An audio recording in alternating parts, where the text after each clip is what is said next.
Let me just say a bit to get us back into the two-panel idea, and very quickly, I think everyone is right that the differences start to dissolve.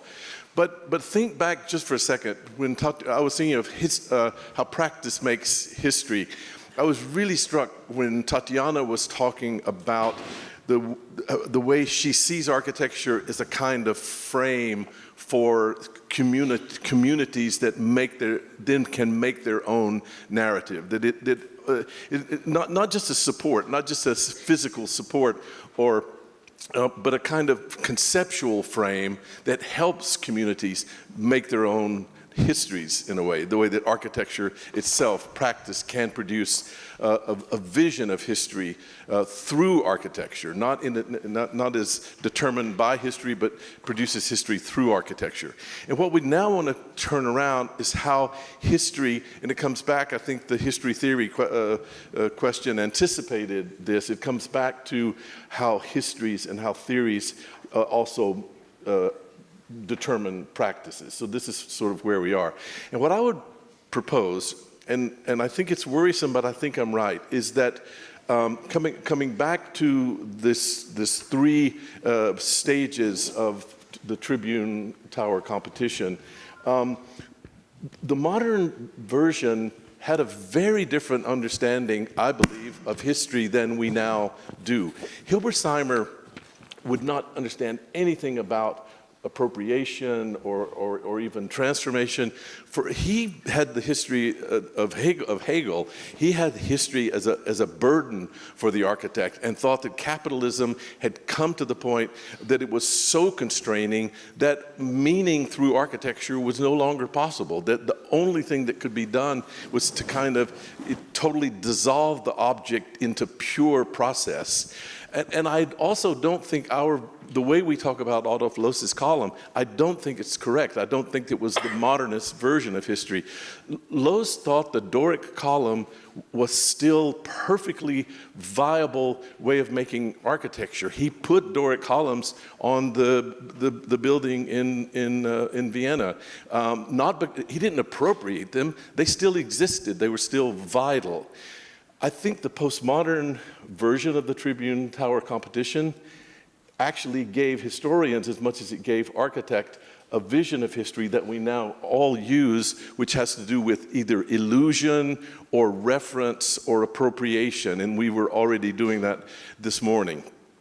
Meantime, and then this maybe goes to partly the sort of death of theory, there's a version of that, I agree. Meanwhile, there is I say in quotation, a generation of architects. Sarah calls them, says once that architecture is in a kind of adolescence, that people are beginning to have projects, careers and practices are beginning to emerge. And I would say on this stage and in this exhibition, there is a time of architecture where various architectural practices, like the one on stage, I would say not all of them in the exhibition, but many of them are making an architecture that there is no theoretical or historical vocabulary adequate to explain. And this is so we're going to do some theory now, because what I would like to have the conversation go is to try to begin to sketch out what might be some of the parameters for a theory or for history adequate to contemporary practice, adequate to contemporary practices relation to history. And we use the word materialism, a kind of new kind of materialism that doesn't see architecture as determined by history, as an older materialism might, but that can account for architecture's contribution to its own concept, that architecture is, as was said before, architecture is doing the theory, but architecture is also conceptualizing its place in history. But then how can critics, theorists, historians generate new theories of history that are adequate to that? So that's where we want to go. Sarah, if you want to add something before I go to the architects. I don't know if, is this one on? Yeah. Okay. I mean, I think that's beautifully put. I think that so in addition to this idea of a kind of adolescent practice, so these aren't beginning practices. All of the practices in the show are practices that have actually already been started. It's not just the beginning, it's not revealing new practices. These are names that are known. And so the adolescence is that they're sort of in the process of becoming more established. And that's a really interesting moment, I think. And so I think that's the sort of capturing of that, which involves, I think Emmanuel used the term pragmatism. I think it's actually more strategic than pragmatic of when certain choices are made. So finding a way of theorizing that or offering a way of articulating that is a little risky, because I don't think there's an easy formula, and I think at times it's very thought through, and at other times it's purely strategic. But I think we'll see that in the presentations, and then we'll come through with the conversation afterwards. Yeah, so as in the first panel, we're going to ask, Mark is here as curator, in his role as curator more than designer. I didn't introduce the panel. I don't think you need to. I think Mohsen sort of did. Mohsen did. Yeah. Mark is here as much as a curator as he is a designer, but you can speak from either. But we'll ask the three architects to, again, make a statement that then we can begin and start the conversation. I'll start with Anna Neimark. Well, thanks for inviting me. It's great to be here. I'm really interested in this distinction that Michael makes between operative historical reference on the one hand and what you're calling adolescent, or I'd call subdued disciplinary inscription on the other. Much of our work has a sort of muffled familiarity, the other hand, which you'll see in the two projects that I'm going to show today. Both are works by First Office, which is a collaboration between myself and Andrew Atwood. So first slide. We call this project either shotgun house or Duchamp doors, depending on circumstance. Sometimes we just refer to it as Duchamp's shotgun.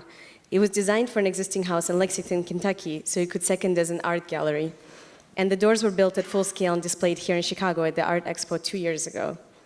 The plan operates in the gap that is produced between the vernacular shotgun house archetype and the ready-made Duchamp door artifact. The two references at first appear as opposites. One is vernacular, the other authored. One is systematic, the other a one-off. One is a shotgun, a linear enfilade, the other an intersection, a difficult corner. What made them somewhat similar to one another in the eyes of these two so-called architects was the fact that both Shotgun House and the Duchamp door were built by carpenters without architectural inscription, or perhaps we can also use the word intention. And so to us, they seem to suggest a working space for projecting architectural ideation. Wherein the structural logic of the Shotgun House, its subdivision, framing, and molding, against the formal logic of the Duchamp door, the conundrum of closing one room while opening another. The plan resulted in 8 rooms, 18 door frames, and 10 doors, all bound together by an extruded profile. Problems ensued. The transverse wall had to jump off-center to accommodate the jam. It had to locally fatten for a 2x6 that allowed for a stop. Meanwhile, the molding had to fold around the interior corners for the double frames to cover all of the quickly developing gaps and expansion joints. So this model of the Duchamp door is a reference and an object at the same time. It points to the ready-mades, but has an inherent material logic that ripples into the plan. To give you an example, we began by drawing 4 equally spaced rooms, but the construction details measured 1 or 2 inches off from normal, which across the expanse of the overall house plan allowed one room to be considerably larger than the others. So when these two references conflated, they loosened each other up enough to produce a new architectural possibility. Second slide. This project is titled New York Dolmen. It was the first in the series of dolmen works we've done and was proposed for the MoMA PS1 Young Architects competition. Dolmens are prehistoric root stone monuments that are distinguished by a colossal capstone, usually balanced on several upright stones, suggesting a sort of loose interior. After we presented, the jury voiced what seemed to be a concern. Who needs a dolmen now anyway? I really like the question because it points to an anachronism that would ensue trying trying to settle contemporary issues with prehistoric forms. If the first project pointed to a spatial and disciplinary disjuncture between two references, then this second points to temporal displacement. Dolmens are prehistoric. They exist before history and therefore exist outside of our usual forms of criticism. This goes back to some of the theories that we talked about. They're man-made, so they're a sort of architecture. No one cares who made them, but all we know for sure is they present a discernible distance from nature. To restate the question here again, what is a prehistoric monument doing for a panel on history? Well, consider a rather forced comparison between the dolmen and the domino. Perhaps the alliteration can help blur the obvious distance that separates them. The domino was authored again and again, moving from a spatial diagram to a patented structure to a formal syntax. It is a historical reference par excellence, a pedagogical icon of formal analysis. Now, what the dolmen lacks in historic discourse, it perhaps makes up for in its obvious structural and formal similarities. Like the domino, the dolmen provides a diagram for a spatial interior, a post and beam structural model, and a composition that could be measured, analyzed, and drawn, but no syntax could possibly emerge from its analysis. The objects under consideration resist being drawn precisely. They come in and out of focus. They do not enter the discipline neatly, pulling apart at the corners. We call these studies an informal analysis. If a formal analysis was the preferred conceptual format, then maybe informal analysis is its post-conceptual moment.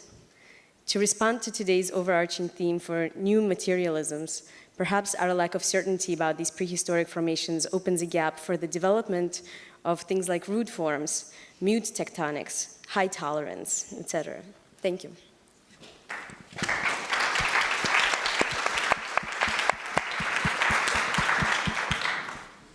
Antoine. Thank you. I've been thinking about the topic. I mean, how how histories make our practice. No? So I think that what really conditions our practice, what really makes it, is our life. You know? How where we were born. When we were born, this is critical, right? Where we study, who do you work for? I mean, your first commission, I mean, that's very important, no? It's like your first love. It won't be the definitive, but it will be an important one. And by the way, after you've done your first commission, nobody will ask you a second commission that is not referring to the first. So you have started a chain, for the good or for the bad. So I think this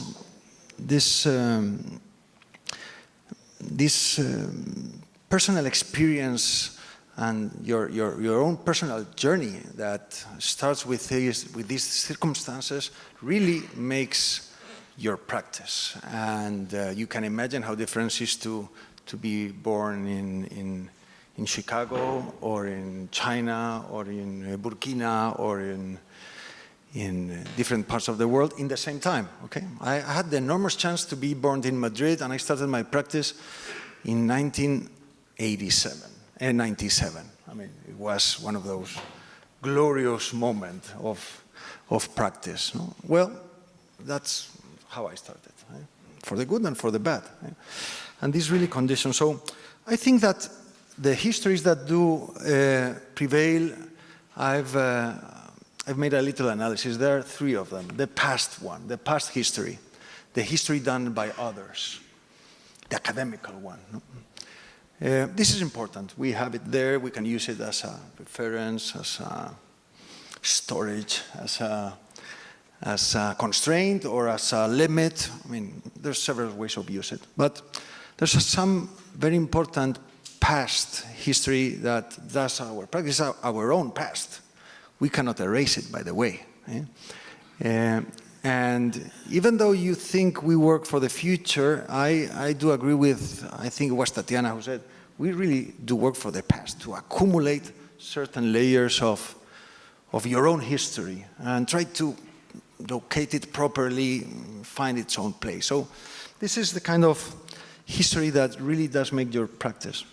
Another one, this is the difficult one, is the history of the present, what's going on, the action, what's going on right now, the battle, the intrigue, the passions of doing a building. This is the real thing. By the way, this is out of our control. There's a third-party architect that takes care of this. It's called the circumstances.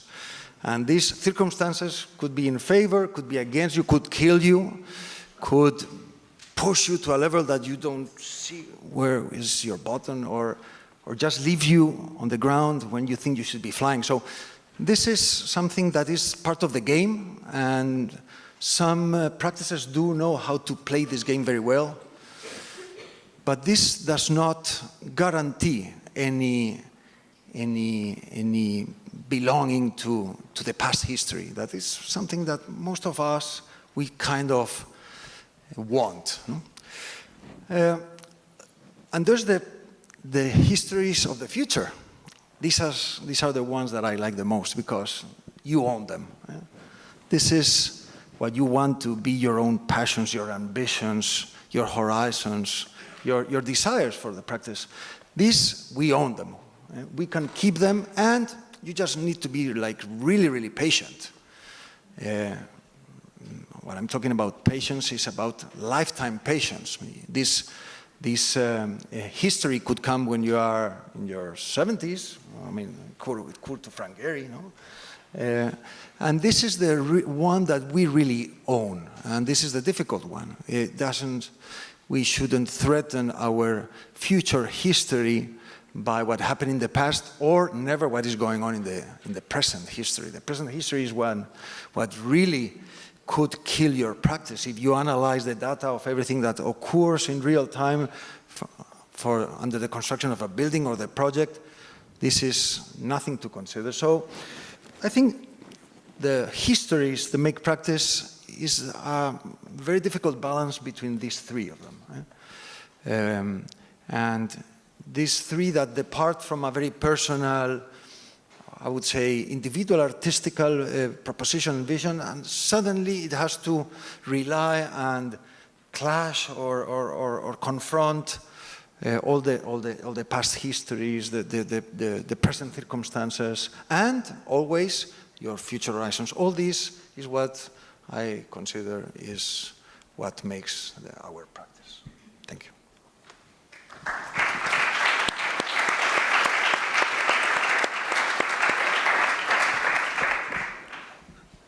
One about the path starting with how you were formed. Just a quick look at that. One wouldn't be blamed for thinking you had a really screwed up childhood. Just a quick look. Well,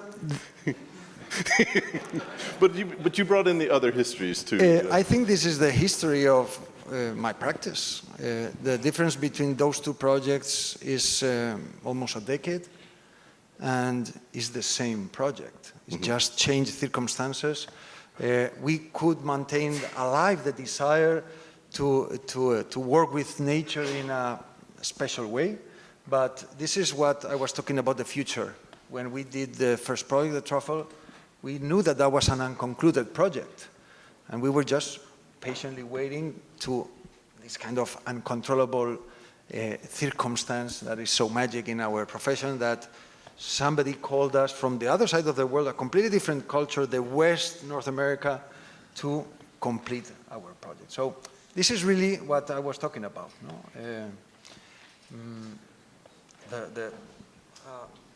A history that makes the necessity of a personal project turned into a practice. But I feel there's something else. I mean, I'm thinking of your personal history.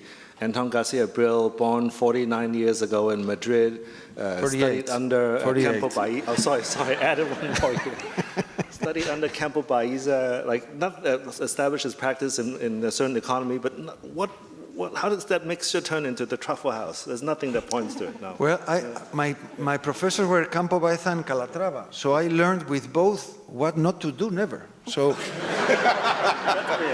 and it was a ingredient. it was a great lesson, actually. I love them both. Sophia.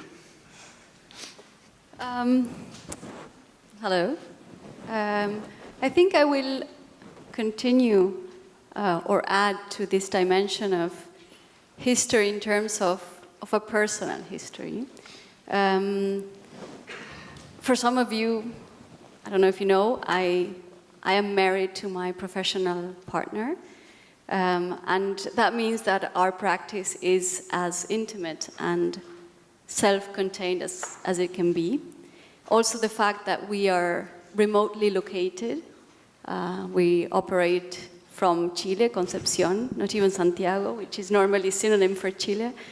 But we are somehow rooted in this dialectic condition, which is that we are producing work, and the identity of that work, the existence of that work, is very much about the interdependence or coexistence of these two voices, but also the fact that we are working in art and architecture simultaneously.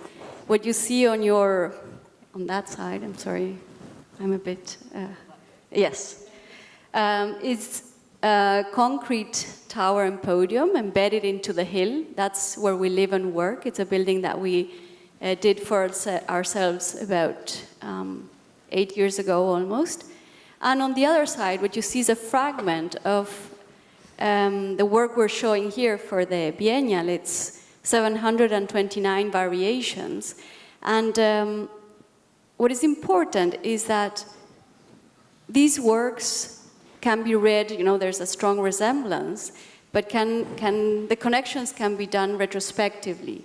The watercolors were painted 6 years after the work was done, so it's not a study for the building, nor a depiction of the building.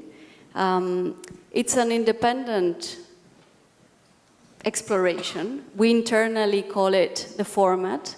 We're interested in this way of trying to explore notions of character through just very basic parameters, our field of action, where with a certain size and direction we can determine a strong variation. Can we pass the other slide? And perhaps another one of our internal discoveries or inventions is what we call a spatial structure. A spatial structure is an integral system of relations. I think we still believe that we can understand architecture in a very primitive way, a topological way of understanding, which is to look and focus on the simple elements, the most elemental elements that make up a room or a sequence of rooms. What you see there is one painting of more than 100 we have done over the last 5 years, oil on canvases. And then what you see next to it is a photograph of a house in Spain where there is this central room. It's a courtyard around which all the rooms pivot. It's open, a room open to the sky with a liquid core inside. And we're constantly translating from one to the other. So we think it's as important to have the presence of things, but also the representation, and the representation in terms of depiction, but also in terms of what they mean, how we understand them. And it's precisely in that gap where we are probably faced with the most doubts, with the most uncertainty. But we have realized that through our work, we can experience and also understand the world around us.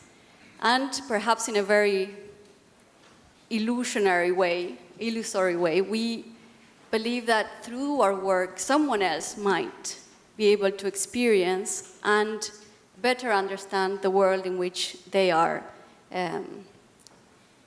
operating. But of course, I think what we are very interested in is how can we establish this almost in an atemporal way. So it's something that might happen now or in a decade or 10 decades. Thank you.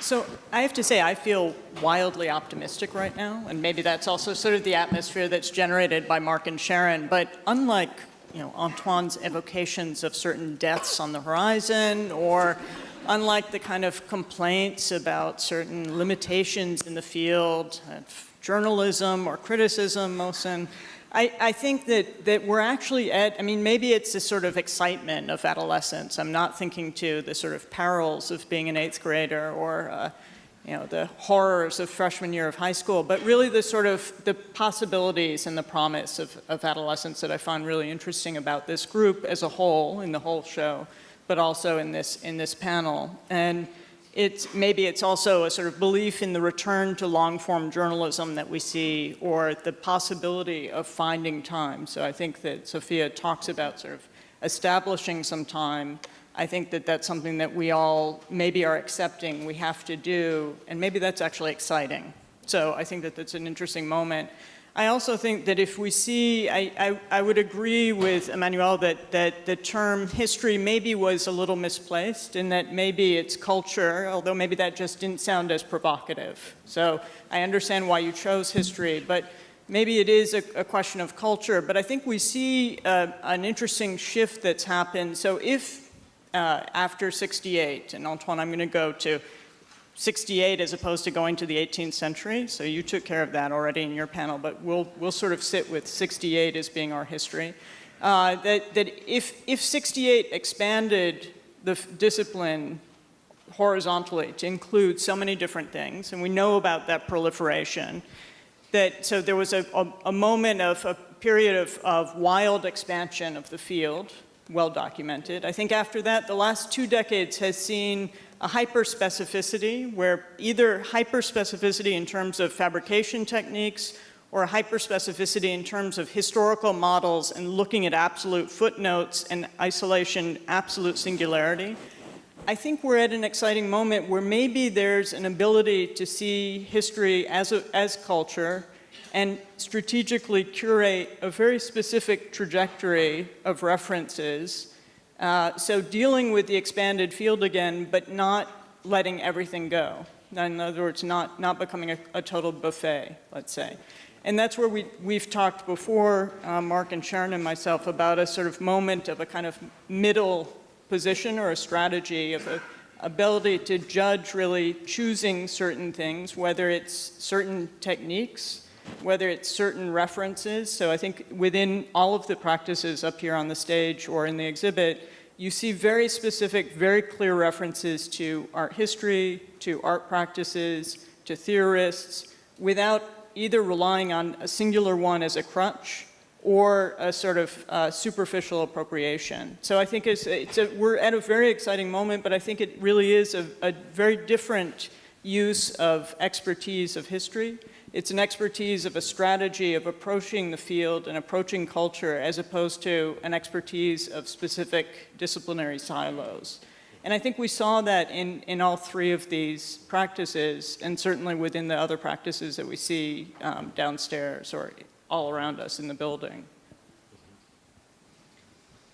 Yeah, I completely agree. I think that nowadays there's a big problem with presidents. We are, of course, I think... Of presidents like Trump? Or both, but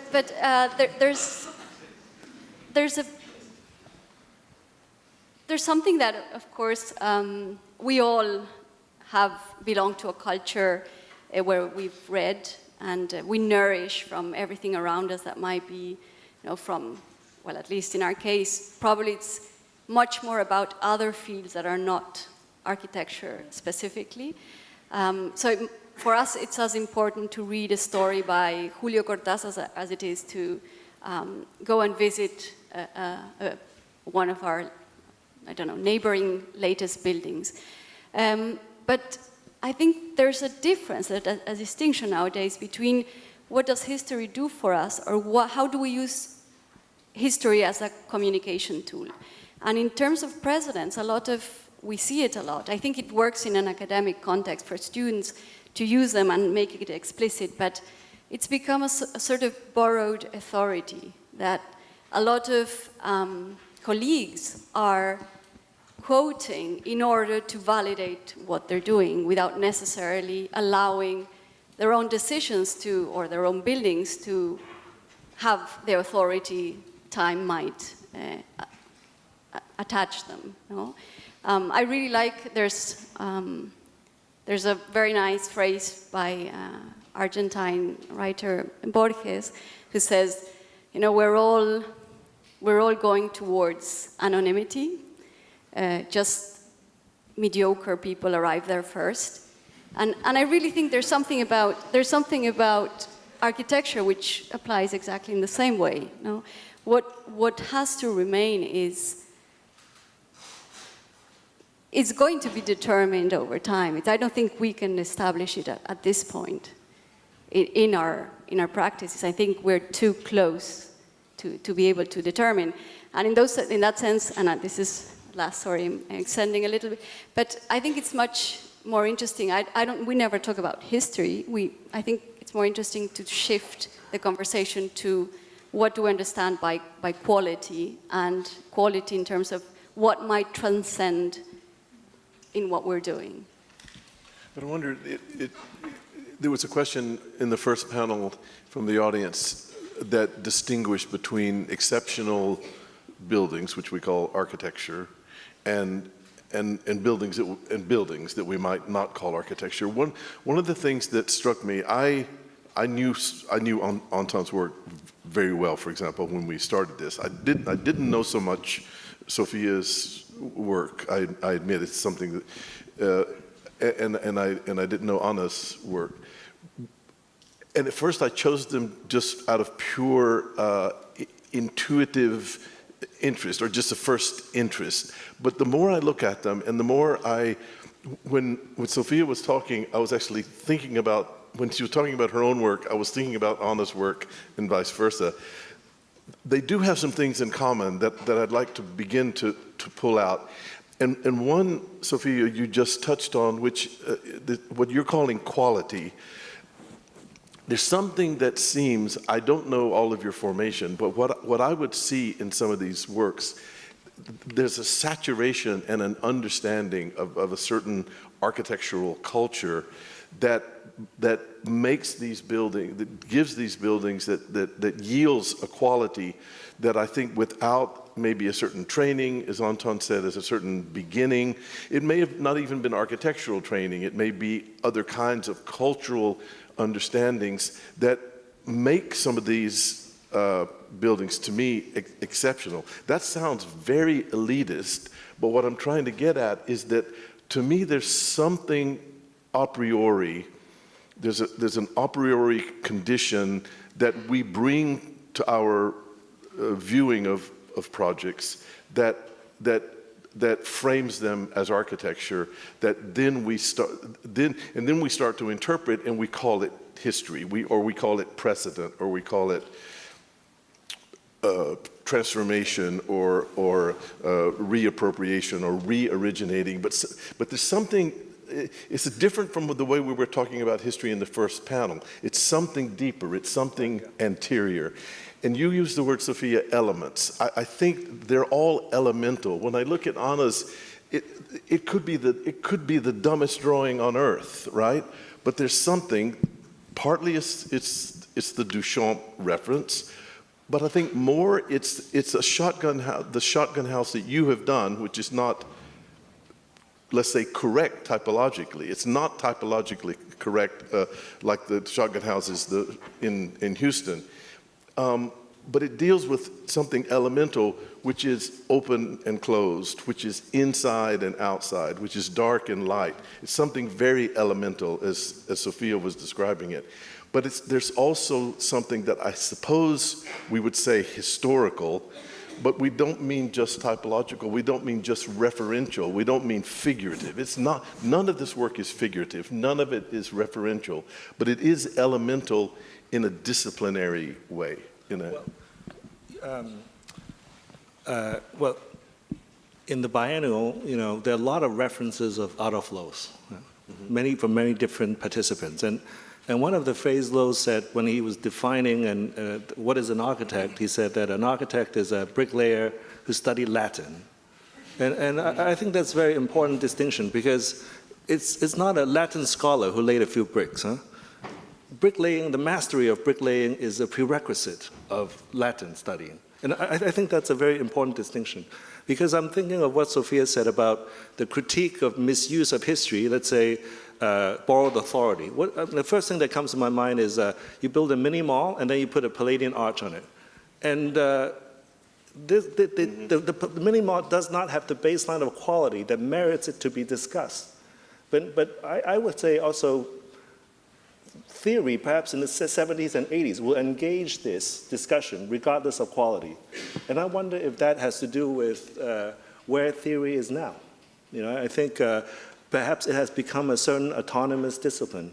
And for me, I think we try to create as broad an umbrella as possible within the rubric of history, within the biennial. But I think for Sharon and I, we have this deep interest in, number one, the role of autonomy in architecture. Going back to history, particularly architecture history, has to do with a certain autonomy. And for us, it's not an autonomy by a disciplinary martial law that you close everything off, or the radical ones. And I find this interesting because I'm on this panel that Michael did a lot of work on autonomy. Sarah, you have discussed a lot and written about engaged autonomy. So I think this is one aspect that it's very relevant now. And I think the second is the issue of legibility. Like, is it important that history has to be legible? Is it something much more invisible? Is it typology as opposed to as something as blatant as a Palladian arch? I think when we first, Sharon and I first decided that history would be the main topic, I think certainly we asked, what is the role of history today for ourselves or our generation? Certainly history is not tyrannical the way that it was to Hilbersheimer or to other generations, nor was history a way out for the people in the 60s that were suppressed by the orthodoxy of modernism. So what is history today? And we think, from our own estimation, we feel we don't have that Oedipal complex anymore in the way that maybe Rem's generation did. They have to react to Mies, but we don't have to react anymore. Everything becomes horizontal. We looked at two historical biennials. We looked at how the role of history in historical architecture biennials, and two of them stood out for us. One was obviously the first one, the Portuguese one, and then the second one was the Rem Koolhaas one. And we found ourselves much more sympathetic to the projects that was in the Rem one. But we thought that one was still quite historical in a way that fit everything within this 100-year structure. It's kind of historicism as a top-down structure. Whereas we thought the Portuguese one really treated history Sharon talked about it as a horizon, where there are different entry points. In that sense, history becomes much more democratic, Oh, but I worry a little bit that your description is maybe leading to the beige, which I found actually very problematic this morning, I have to say, Philip and Jürgen. So I think that there's a risk of that strategy being interpreted as a pure horizontality, where what I think I would just go back to saying there's a very specific, so when you bring up autonomy, I think there's both the autonomy of the discipline and the autonomy of the objects in the exhibition. But I think what makes these projects so interesting and the discourse around them so interesting is that it's not an autonomy with blinders. It's not just about the singularity of either the object or the discipline, but it's a very carefully, it's using both the discipline and the object as a synthetic action that brings together very specific references. And so I just worry if you go overly democratic or overly horizontal, you're opening yourself up to really, or you're not taking advantage of what I think actually is the interesting part of the show right now. I think that you brought up the difference between history and culture. I think inevitably, intrinsically, history has structure and has a hierarchy. But I would say it's more horizontal than the previous iterations of history, at least in the context of the biennial. I think culture is horizontal. I think the availability of images and information, you can get a million images in a split second. Everything has the same equivalence. And history for us is a mechanism coming back in to give it structure. That's a useful distinction. I think it's really interesting. Mark, you mentioned legibility, and Sarah, you mentioned specific choices, specific meaning, like, well, we don't have medium specificity, but we have specific media, specific choices that we might begin to make in our, even specification books, let's say. And then Michael introduced the whole thing with a kind of search for vocabulary. I mean, it seems to me among these three positions, you're maybe talking about something very similar, which is different from 1968, different from an expansive field, but rather looking more toward the center and thinking about, and you know, I'm looking at all of our slides down here, sorry, I'm kind of looking down, but none of this work is 1968 work, style work. It's not pushing boundaries, let's say, in a kind of traditional way of talking about pushing boundaries of the discipline. It's rather coming back to the center, thinking about the elemental, and thinking about the vocabulary of specific choices. How do we begin to talk about it, kind of bare bones?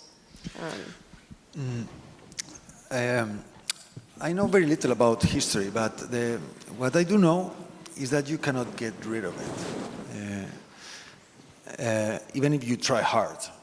There's always, you know, it prosecutes you and follows you. And when we were doing the project in Montana, we departed from almost the nothing in terms of other references that, I would say, rather than the culture, where we had, there was some kind of myths or interpretations of landscape, but there was nothing architectonically to be attached to. So there was no history. So we said, okay, let's do architecture without history. Let's try to, no types, no construction systems, no geometries, that was the hard one. No even materialities. Let's depart only from raw matter like nature is giving us right here. We failed. We did fail. No? I think that history that is always hiding somewhere in your unconscious and jumps when you are relaxed, and suddenly you say, oh, I've done a dome. Okay, yeah, okay, and you stay there. Or suddenly you've done an arch. It might not have the form of a neoclassical arch, but still, it's the mechanism that transfers loads from A to B and gives relief to its own geometry. It's an arch, no? So I think the project that we tried with passion to get rid of history is the one that suddenly we became in the middle of an historical proposition. But it's almost, your work in both of these projects in different ways reminds me of when Hegel talks about architecture as the first art and how it has to come first in his system. And he talks about it as being the art that's closest to the earth. And both of these projects, I mean, the truffle is actually made of earth. And in some ways, so is I can't say that word, the sun house. It's about being on the earth and sucking in the sun in a it's the way that Hegel talks about pyramids. They're close to the earth, they're made from the earth, but they point to the sun.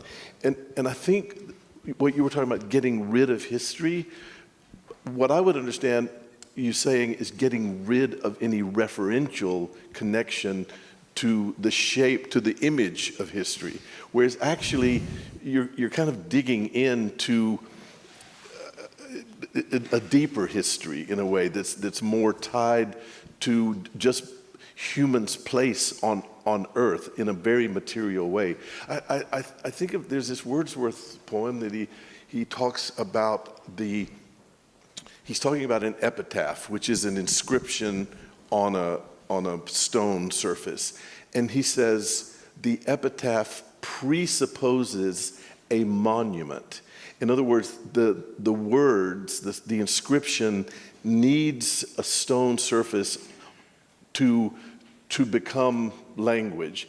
And I think the big difference I see in this adolescent emergence and the 70s, the postmodern Tribune is unconcerned with meaning, but a deeper concern with the conditions of possibility for meaning. What is the anteriority of a semiotic system or a language? There's something deeper than that. When I first looked at Sofia's work, for example, I thought of archetypes, and some of your other drawings, not so much this one, but the black and white axonometrics that you and Pezzo do. There's something archetypal about some of the forms, but the more you know about this house, when you look at other photographs, it's not really an archetype because it actually disarticulates itself into a series of moments where you see a system operating, but the system starts to undo itself perspectively, the way the windows misalign, the holes in the floor and the stair. It starts to dematerialize experientially. That is a different kind of elementalness in it. And in some ways, both of these, Antoine's and Sofia's, are like primitive markings of a place, they're epitaphs, they're inscriptions, they're marking the desire to be there, to be on that side. Yeah. But I completely agree. But what is very interesting is that we are trapped in this circle of our own media. We are looking at images, we're communicating through images, we're doing drawings, and all of that somehow is already a distortion of what we normally do. Perhaps the new history we can make is to just stop using images, and going back to what everything you're describing is about an experience, is about, I agree completely with the archetypal model, when there's a moment where the type, even a prototype, is no longer necessary, it's archetypical, it's going back to a basic situation. But precisely because of that, perhaps these flat representations we're all looking at are very insufficient, and maybe they're really distorting the way we are understanding our own production, our own critique of our own discipline. It's very difficult, I know. We should all be traveling to different places and visit the works, but perhaps this is just a provocation, but perhaps that's also a restraint we have to impose on ourselves to be able to correctly refocus how we understand.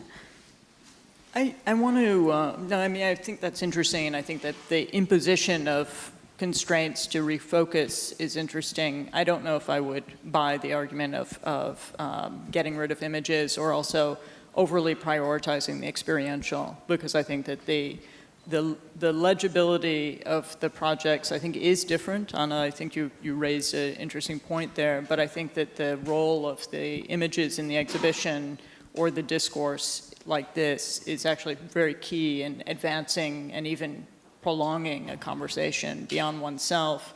I think that one thing that differentiates you three from some of the panelists before is that your projects are maybe a little bit more singular, and there's less discussion of the collective, the relationship to a collective. The projects you show tend to be, I think all of you chose houses, really, right?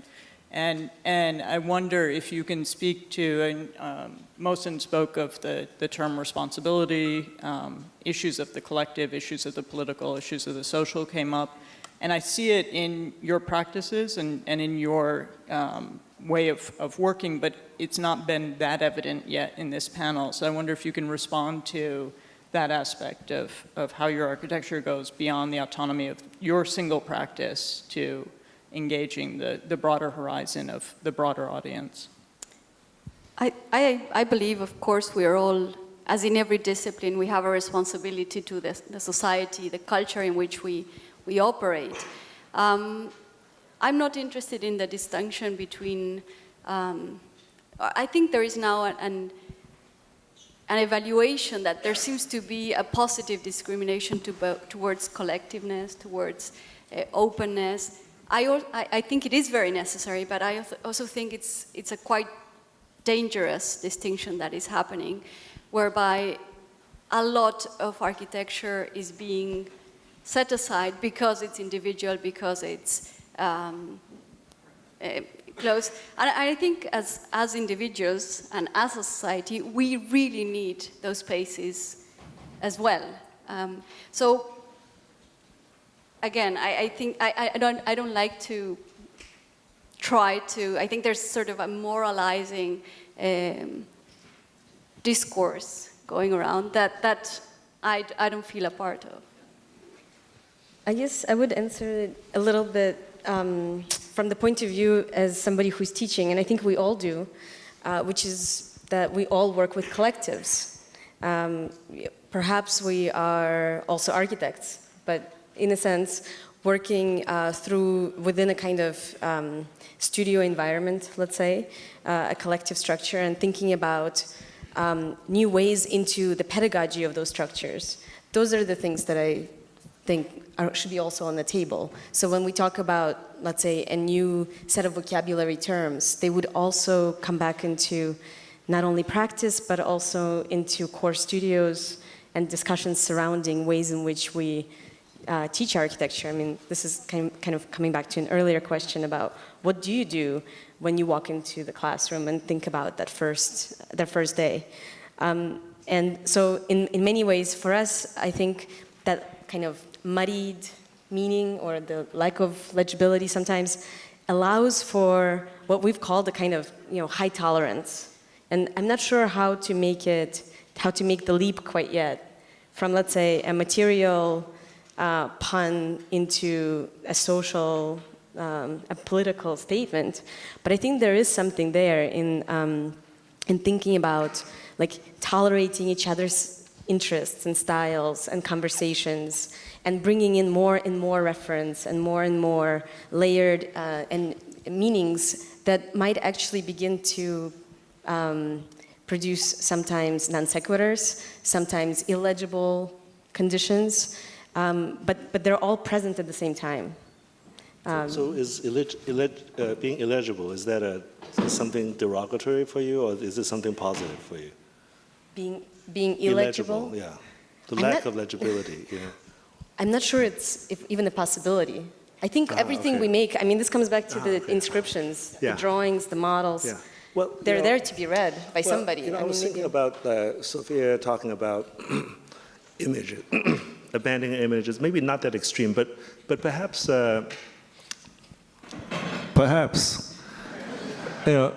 there's a difference between archetype that Michael brought up versus stereotype. Maybe archetype being caricaturized becomes stereotype, and that relies on an image. That's something much more superficial as opposed to archetype being something deeper. And maybe that was the problem with postmodernism, with history.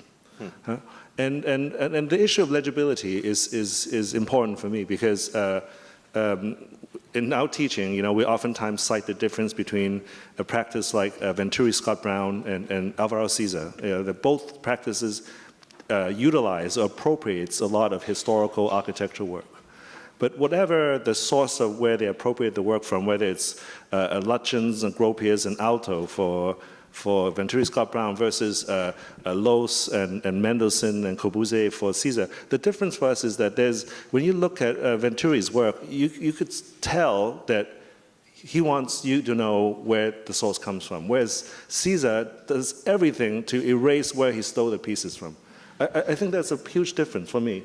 Both might have benefited from historical practices as much as they could, but I think the desire to make that upfront legible versus trying to diminish that, I think it's a big difference. At the same time, Caesar is not illegible, right? And so you're right, his reference isn't illegible. And so I think a project of illegibility is very far from this panel. Right, but I think that distinction is hugely important.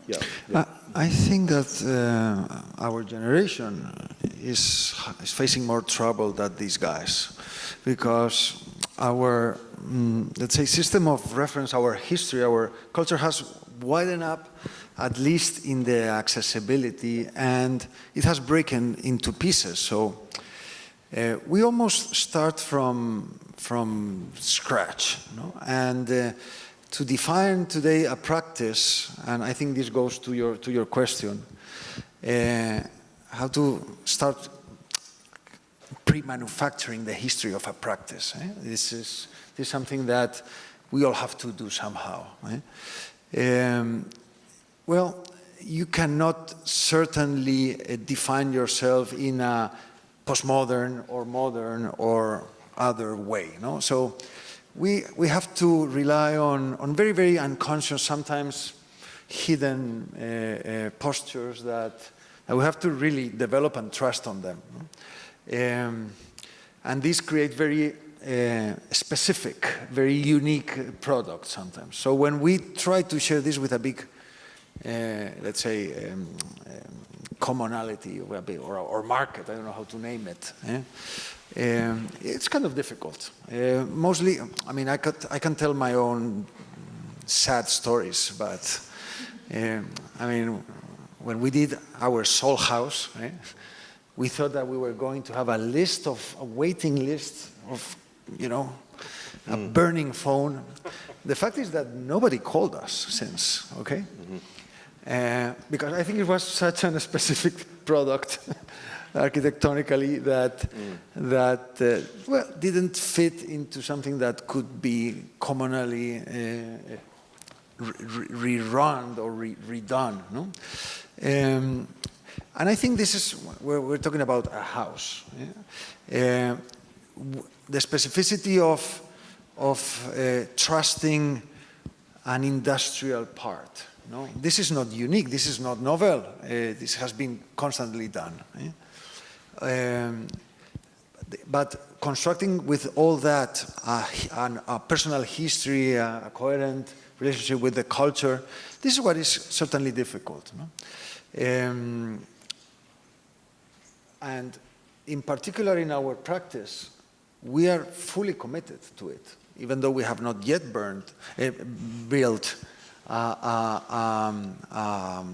let's say a big master plan or an apartment building. But we think that by this small, very specific architectonical constructs, we do have a wide also dialogue with the cultural and the history that becomes as relevant as giving shelter to a lot of people. So I think these are two ways that are very important to do both. Well, we, the architects, we like to serve and give shelter to a lot of people. But sometimes with very small products, very small spaces, you inspire and activate architectonically something that could serve ultimately to a lot of people. So let's turn to the audience. We have just a few minutes left to take some questions, declarations. Peso is have a hand, and then next, first Peso, then the woman here, and then. Yes. Hi.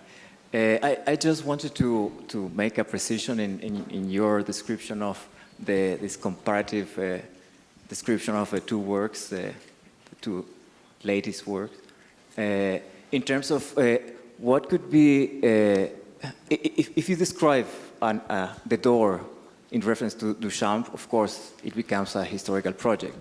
But if you describe an opening on a wall, I would read it as a prehistorical condition, something that goes beyond history, before history.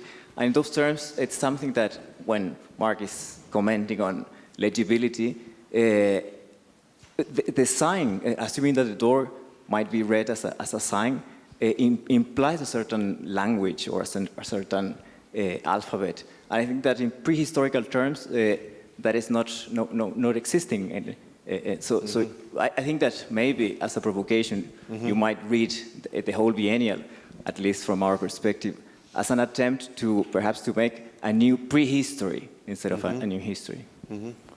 Excellent.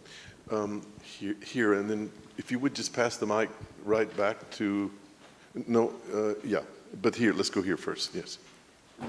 I wonder about these two realms that are constantly intermingled, about the history that is disciplinary, that is more intrinsic to the discipline and to its memory, and histories that are external to the discipline.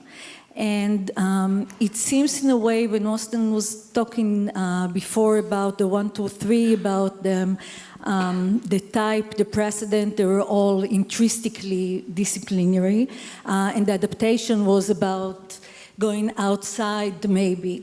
And I wonder if you could, what seems to me that this panel that goes from history to practice is talking more about autonomous disciplinary history. And the previous panel, in a way, was more using and utilizing history, disciplinary history, as a tool with which to engage or to create some kind of a platform for external histories to be negotiated. So I wonder about this kind of two histories that seems to collapse into each other, but they're actually analytically maybe useful to separate between them. Maybe let me let the panel respond quickly, because those two questions have something in common, and then we'll go to the next question. Yeah. Sarah, did you? So just to jump in quickly on Alona's question, which I think is really a very appropriate articulation of the two panels, but I think that if you chose different projects from these offices that were on these two panels, they could have been mixed up. In other words, I think that and I think actually to me that's what's actually very exciting, is that I think this is a group of people who can operate in these different discussions and know when to essentially curate the conversation for a certain audience, and I don't think that that's wrong. So I think I would be just careful to walk away thinking that the first panel are only sort of spreading out to other histories, and this panel is purely concerned with disciplinary history. But I think you raise it well. But Pedro also raises, there's something having in common the issue of discipline, autonomy, history, prehistory. There's something getting deeper and deeper, staying within a kind of disciplinary understanding, or even maybe the medium of architecture, even the materiality of architecture, even staying within that, but going deeper from reference to something more, almost more ontological than epistemological in a way, something more about kind of being itself rather than knowing. When you talked about the knowing about Duchamp's door is a very different kind of history than being in front of a window, something like that. I also think it goes back to Mark's question about legibility. It seems like there isn't only one legibility, there are many legibilities. There isn't only one history, there are many histories that are being rewritten and constructed constantly. And so then all of these projects become available and accessible to many different audiences for different reasons, in fact. And maybe that's why they have this kind of elemental, I'm using your word, so a kind of component to them, and they could be even interchangeable. And we can speak to different aspects in each one of them. Okay. Let's go here now. Do you have a mic now? Can I just add one more to really Pedro's question really fascinates me. I don't have an answer, but I'm interested in this prehistory because a lot of the work, these three practices were also looking into something much more primitive or archaic. But I couldn't help but think about the Marc-Antoine Laudrier's a scenario of the primitive man, and everything was a direct response to nature. But at one moment he said, when this model is finished, even if this model is in heaven, when it doesn't rain, you still need a pitch roof. And for me, that's the threshold. That's the threshold when responses to nature becomes culture. You know, and so there's a moment, you know, where history stops and becomes prehistory, and that might be a very interesting threshold to explore. And I hope maybe some projects here begins to address that. Okay. Working? Yep. Hello? Yeah. I mean, I'm going to make a comment, but I want to follow also Mark's, what he just said. when you say prehistory, maybe it's not prehistory, but it's the aspirations that mankind has had since we're here on this planet. For example, when I see Mauricio and Sofia's house, I see the aspiration to live closer to the sky and get closer to the sky, and something that we've always wanted to do, and since the first inventions of man that wanted to fly, or the most tallest skyscrapers, and Chicago is an example of that. But my comment now would be, although there's been said that there are many voices here in the world, Francis said that also before, I see there is a tendency nowadays, at least in, we could say, Western architecture, a tendency that comes from a rebellion from these past years of excess, and it's a way to make a contraposition to those to these years. No, I see like architecture, at least Western architecture, is always like a wave that goes up and down from one extreme to the other. Historically, those waves would take longer to change. No? Bramante was born in the Renaissance and died in the Renaissance, but now today this wave is going faster and faster, and it doesn't allow us to analyze the moment we are now. And that's why I think right now there's certain practices that are also participants in this Biennale that are analyzing or addressing history in a too fast way, and maybe that way is also a very visual way. That's something we've also addressed in this panel. Mm-hmm. We can take one more. Lindsay, very far back. Or... On the comment you made about recentering or centering towards something elemental was interesting as a theme through the discussion, that there needed to be a kind of recentering or finding what was something common to the discipline, perhaps. And in modernism, when that happened with... Is this better? Oh, okay. So in modernism, when that happened, I don't know if you heard the first half, but I'll just keep going. In modernism, so we think about the domino or something like trying to recenter towards something that would be elemental in a way, but could be used as a paradigm for building a new language of architecture. To what degree do you think to the panelists, the work, I know the answer for some of you perhaps, either actively resists its use as a paradigm or seeks to be some type of paradigm for what architecture should be? I'm going to, again, borrow from my, how do you say, compatriota? Compatriot. I really think he was talking about books. I can apply that exactly to architecture. I really believe, of course, each one of us can choose to operate in whichever, it's the condition of the world now. We can somehow customize our own filter of interest and do architecture from wherever we want to stand. But ultimately, I think that architecture has to be this invention, that allows us to extend parts of our body. So in the case of Borges, when he was talking about extensions of the body that man has invented, he talked about how the microscope or telescope were extensions of the eye, or then how the sword or the axe, are extensions of the arm. And he said that there's something very, very beautiful about books, which are an extension of imagination and memory.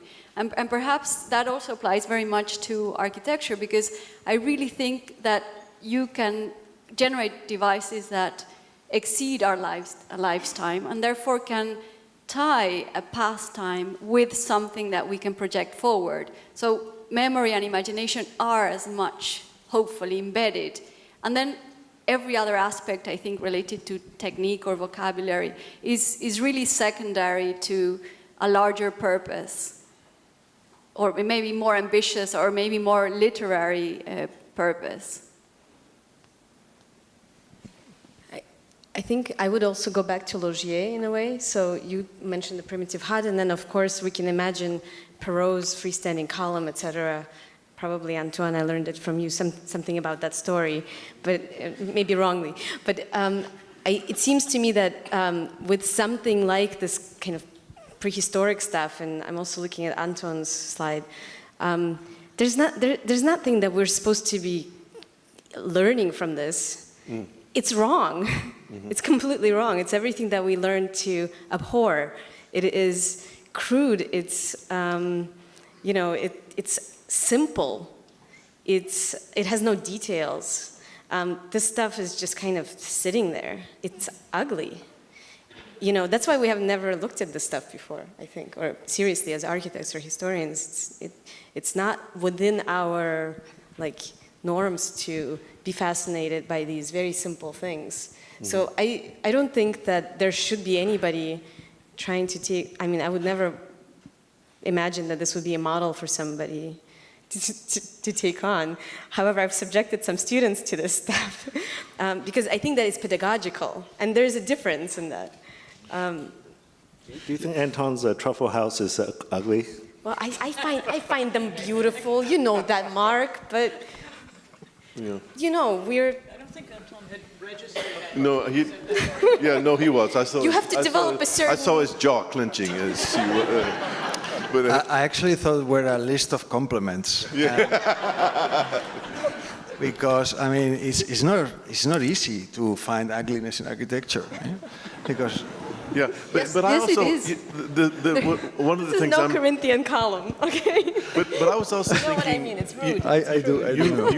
I was also thinking of the analogy with music that there, if you look at recent music, there was a stage of enormous complication and self-referentiality of the composers, that so much that you had to know a lot about music to understand the music, and then pushing past that, and this is the analogous part, I think, for maybe all of your work, pushing past that, musicians or composers started to think about just pure sound. How can I push the instrument beyond its limits, or how can I not compose the sound, but just push for pure sound? And I think something like that goes back to Peso's comment about the difference in thinking and being, or right, is pushing. Yeah, but there's an implication that there's a kind of unthinking or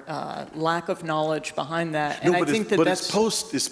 Exactly. So I think that there's a very deliberate. I mean, to do Anton's thing is actually requires all of your training in Madrid, requires all the precision of your choices, and I think that that's what has to stay on the table as I mean, all of these are incredibly precise practices.